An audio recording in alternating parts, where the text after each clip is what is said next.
Bloomberg Audio Studios. Podcasts, radio, news. You're listening to Bloomberg Businessweek with Carol Massar and Tim Stenovec on Bloomberg Radio. Our next guest is already betting on the U.S., has been for a while. We were talking about ConnectOne Bancorp, which reported earnings last week. Stock is trading up about 1.6% today, up about 5% in the past three trading sessions. And I should point out that Keefe, Bruyette & Woods raising its price target on the stock to $32 a share. That, Tim, happening on Friday. Great to have back with us Frank Sorrentino. He's founder, chairman, and CEO of the New Jersey-based ConnectOne Bank. It has a $1.4 billion market cap, up close to 7%. So far this year. Welcome back. How are you? I'm doing great. 26 is a great year ahead of us. I really believe. A lot of people said, survive till 25. Well, here we are. It's 2026, and things are looking really up. So very confident about what's happening. Well, as Carol mentioned, it's not just that you guys betting on the U.S. Spain's largest bank betting big on the U.S. We already have foreign banks here. What's your view on the deal? What's the competitive landscape for the U.S. and like for business? Look, there's a lot of consolidation going on in the U.S. markets for financial institutions.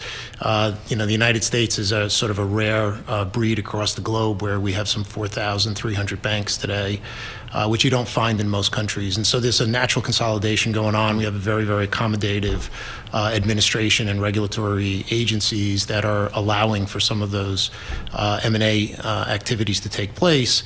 And, notwithstanding what everyone would like to say about the U.S. and all the headlines and whatnot, there's a lot of foreign capital that wants to find its way into the United States. And so when you see a deal like this that you just announced, clearly that's foreign capital moving to make an investment here in the United States. For banks like ConnectOne that are in the market in the region that Webster was in or is in, we see that as a boon for us. Why? Well, anytime there's consolidation like that or a merger, clients get impacted. The ability to do certain types of loans may go away. Certain products get phased out or whatnot. There's a lot of turmoil in that wake, and so generally smaller banks are there to pick up the pieces. And so we're excited to see this transaction take place. We've asked you in the past about M&A, mostly from the perspective of you going out and buying other banks.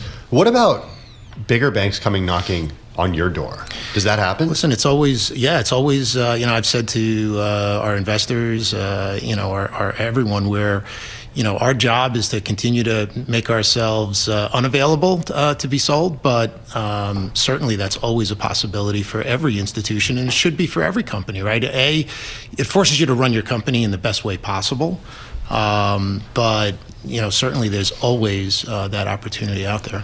Did you say availability to be sold?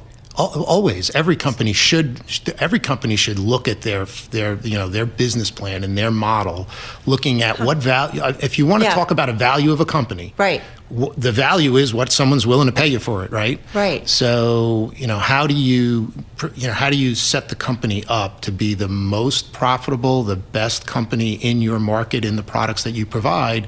And if that's true, there'll always be someone interested in an acquisition. But sometimes you have to spend money, right, to do a strategy that pays off longer term. When I say profitable, it may not be financial profitability. Okay. Are we creating value? Yeah. And so, one of the things I'm the most proud of, we've been at ConnectOne 21 years with pretty much the same management team, and we've created an enormous amount of value over those 21 years, and no one's been able to buy us. Not yet. So, that's right. But you're open to it. As I said, I think everyone should be open to that. We were talking with our team here. By the way, you just saw it in the transaction with Webster, right? That was a fantastic company, well-run, well-managed, great markets, and someone offered them, a price they just could not refuse. I mean, what's fascinating, I think, around us, we used to have a bunch of retail, and then they left. And two banks have opened up. Citibank across from us is a Capital One. That's like downstairs. A cafe and so on and so forth. It's not retail that's coming in. I just feel like banks are popping up. I mean, banking has been a pretty good business for a while. Yes. Especially the last couple of years, it feels like. And I think it will continue to be. And is it because of the consolidation, or is it? Well, that's part of it. What is it that's really juicing it? Look, part of it, certainly if you have less banks, it's you're going to, first off, you're going to have bigger banks that have bigger balance sheets and the ability to provide better products and services, and that's more desirable. We're also seeing, at the ground floor, all of our clients are getting bigger and smarter and more sophisticated, and so they have needs for more financial products. So, not to dismiss, the small community bank that doesn't have a lot of that product and service set, but what we see here, certainly in the New York metro market, our clients are getting larger, they're getting bigger, they're entertaining M&A, and so they're leapfrogging in size. And so they need a bank that can continue to service their needs. And so part of our growth strategy, it's, we want to create value and we want to grow our earnings and all that other stuff. But I also recognize if we're not growing ConnectOne, we're not going to be able to satisfy our clients' needs as they're growing.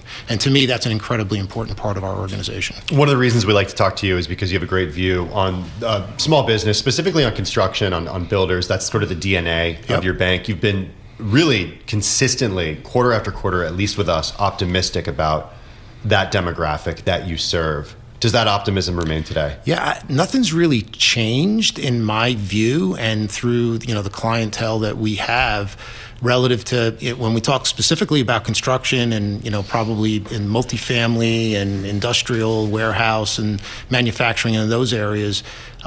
There's just not enough product on the market, and when it comes to apartments and homes and condos, we are so woefully short, specifically here in the New York metro market, that I don't think you could build enough to satisfy that in any short period of time. So to say I'm optimistic would be an understatement. Well, what do you make of the story? I mean, we were watching home builders on the move this week, and this is, was it Lennar, and I forget who else, that has apparently approached the administration about building affordable homes. They call them Trump homes, including private investors.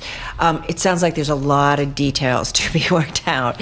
I don't know. How are you viewing something like that? Does this kind of make sense as maybe a first step to figuring out a strategy, or does it? I don't know. Yeah, so the answer is yes. It's a great idea to think about affordability first, relative to, new homes, home ownership. And it's rent to buy, I think is the strategy. Home ownership is great, all these other things. Yeah. But, the real impediment and the reason why we don't have enough homes today is not because of capital and it's not because of bank lending. There's political change that has sort of crept into the system.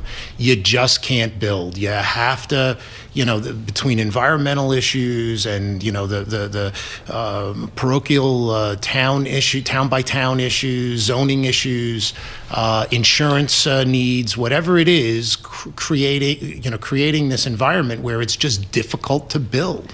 So. Unleash the ability for builders to build, and you'll have affordable housing. Well, our producer Talia has got one eye on the show and one eye on what Bill Pulte's saying on Fox News right now, Fox Business. He's actually saying he's the head of Fannie and Freddie, not actively looking at the Trump homes idea.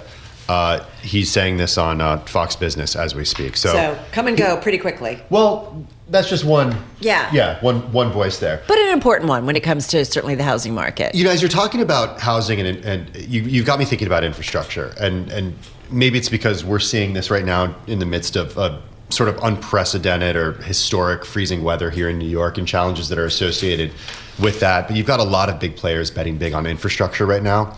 Are you able to play in infrastructure at all? Most of it's bigger than what we can manage, but I would agree that there is so much need for infrastructure build. You drive on any road, go across any bridge. It's really I use the subway often here in New York. I mean, there's clearly a need for infrastructure spending just about everywhere. But it's right now that's a little too big of a swing. Generally, those take. things are they're beyond our balance sheet capabilities. We've been talking kind of macro and big. But hold on, but however, all of that infrastructure, I'm excited. That's part of my speech too. That all that infrastructure capital that's coming in, when they repave the turnpike or they build a new section to the subway or build any of these products, think about it. They all need shovels. The workers all have to go to the deli. Yeah. They all need their clothes cleaned. They all need to buy shoes. And those are all the businesses that ConnectOne supports. It's economic velocity, infrastructure, right? Yeah, infrastructure spending is great for the economy. All right, what about President Trump's new choice of a Fed chair? Will he be potentially great for the U.S. economy? Look, he's an interesting choice based on what everyone expected. I think he's the exact opposite of what everyone expected would actually happen. And if you look at his history and what he's focused on, the thing that I like the most is that he is data driven. And I've said those words on this show often.